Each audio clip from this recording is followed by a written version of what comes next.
just a quick preparation of the kale for your morning smoothies, because it's time.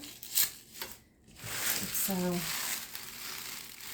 organic, beautiful kale. I do not use steam for smoothies, just leaves. A little bit. Make it smaller. Put it in a bag.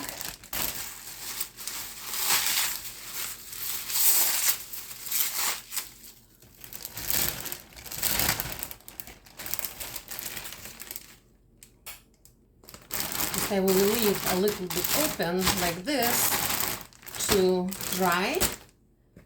This goes back to my garden. And so